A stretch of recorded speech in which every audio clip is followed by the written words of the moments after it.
ọlọ́pàá mẹ́rin tó gba àbẹ̀tẹ́lẹ̀ lọ́wọ́ alága àjọ ICPC ti wà látìmọ́lé.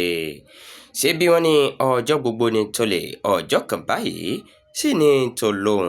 èyí ló dífá fún àwọn ọlọ́pàá mẹ́rin tí wọ́n wà ní àhámọ́ iléeṣẹ́ ọlọ́pàá ní olúlu ilẹ̀ wa Àbújá báyìí lórí ẹ̀sùn pé wọ́n gba owó tó tó ẹgbẹ̀rún mẹ́tàléláàádọ́ta náírà lọ́wọ́ alága àjọ tó ń gbógun ti ìwà ìbàjẹ́ lórílẹ̀‐èdè yìí ìyẹn Independent Corrupt Practices and Other Related Offences Commission ICPC dókítà Musa Aliyu San nígbà tí wọ́n ṣèwádìí àfúrásì kan ní Àbújá. Kọmíṣánná ọlọ́pàá FCT Ahmed Sanusi sọ èyí di mímọ̀ fáwọn oníròyìn ní ọjọ́ Ajé ọ̀sẹ̀ yìí nílùú Àbújá.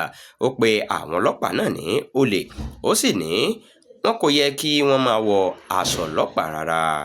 gẹ́gẹ́ bí ọ̀rọ̀ rẹ̀, àwọn ọlọ́pàá náà dá ibi àyẹ̀wò kan sílẹ̀ ní agbègbè Barnes ní Wuse lẹ́yìn tí wọ́n kúrò ní ibiṣẹ́ tí wọ́n yàn fún wọn. wọ́n sì gba owó lọ́wọ́ alága ICPC láìmọ̀ ẹni tí ọkùnrin náà jẹ́.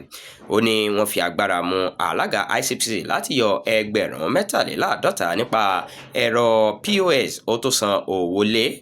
lẹ́yìn náà ni àwọn ọlọ́pàá ọ̀hún pín owó náà láàrin ara wọn.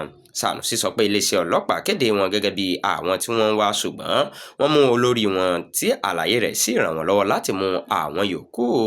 gẹ́gẹ́ bó ṣe wí, a ti mú gbogbo wọn, a ó rí dájú pé wọ́n gba ìjìyà tó lágbára àti àwọn sì rí pé àwọn tó bá yẹ kí wọ́n pàdánù iṣẹ́ wọn ó pàdánù rẹ̀.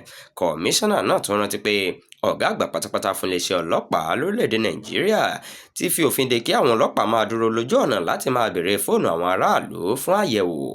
ó gba àwọn aráàlú nímọ̀ràn pé kí wọ́n má ṣe gbà fún èyíkéyìí ọlọ́pàá láti máa yẹ fóònù wọn wò lójú ọ̀nà, kí wọ́n sì pe ẹ̀rọ pàjáwìrì ọlọ́pàá lẹ́sẹ̀kẹsẹ̀ láti fi irú ìwà bẹ́ẹ̀ tó wọn létí. ó tún rawọ́ ẹ̀bẹ̀ sáwọn aráàlú láti máa jábọ̀ gbogbo ìwà jìbìtì, gbígba owó ní tipátipá àti ìwà burúkú mìíràn táwọn ọlọ́pàá bá ń hù. ó ní gbogbo àwọn tó bá hù irú ìwà bẹ́ẹ̀ yóò kojú ìjìyà tó bá yẹ.